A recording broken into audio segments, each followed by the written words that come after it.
Hello, my name is Tim Ford, and when I'm not an extra in the Mark Wahlberg, George Clooney action adventure flick, The Perfect Storm, I buy records for a living. Today, I want to talk about punk bands that never played punk music. The first on my list is Elvis Costello. I own more Elvis Costello records than anyone in the world. Elvis is a punk, as in he's kind of an asshole, but he never played punk music. He played this sort of fast pop music, which I love and collect more than anyone in the world. I mean, there's a song called Lipstick Vogue, which is kind of punk. It's super fast and he likes to yell at things, but I mean, it also has Radio Radio and Pump It Up, so those are essentially the two biggest pop songs in 1978. And he's got glasses. Punks don't wear glasses. The next band on my list that was a punk band that never played punk is the Talking Heads. Talking Heads grew up with all the punks. They played CBGBs and were kind of gross as people, but they did not play punk music. And I think the ultimate punk thing you can do is play Thank You for Sending Me an Angel at CBGBs while like you're playing with Suicide, Ramones, Blondie before they sold out. So these motherfuckers were punk. But they wore watches, which I always found weird. The next band on my list was also from the CBGB crew, Television.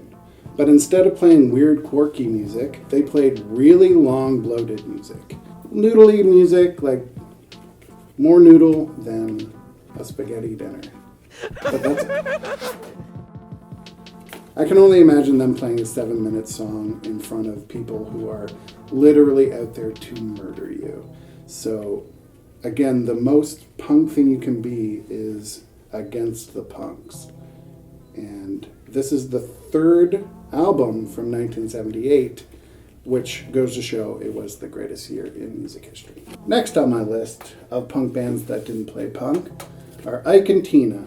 I actually kind of believe that Ike and Tina somewhat invented aggressive punk. If you listen to their original albums, it's like fucking nuts. It's insane how heavy they are. It just so happened they didn't play punk. Look at the album cover. I mean, this is 1969, and they just essentially said, go fuck yourself, which is the best, most punk thing you can do. Also, she is the love of my life.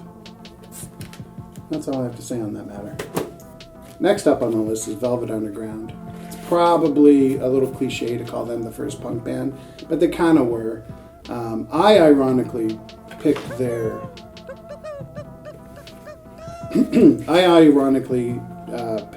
Sellout album, just because, I mean, what's more punk rock than Selling Out?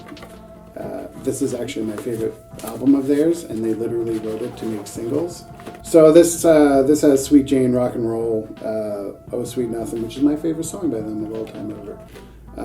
These are not punk songs. And to be honest, they never really had music that was fast. So it's weird that we describe them as the very first, but they were Cuckoo Bird.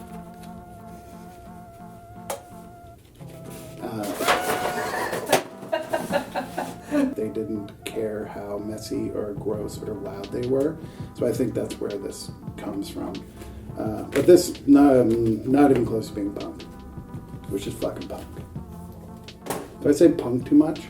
Next up on the list is my third favorite band of all time. This band is called Pogues. They are from England and not even close to being punk. But they grew up in the first like Sex Pistols, Clash era, X-Ray Spex, like that crew, and they said, you know what? Fuck that. I'm going to play Irish folk music. These guys and gal were absolutely disgusting people. Toothless, amazing, beautiful. I am more afraid of Pogues fans than I am of Sex Pistols fans. They are just hard as fucking nuts, crazy people. The songs are beautiful, and most of them aren't even fast. They're just beautiful, kind of drunken lullabies, but the people who followed them are crazy people, and that's why I love this band. I don't really know what punk is. I probably shouldn't be the person talking about this, but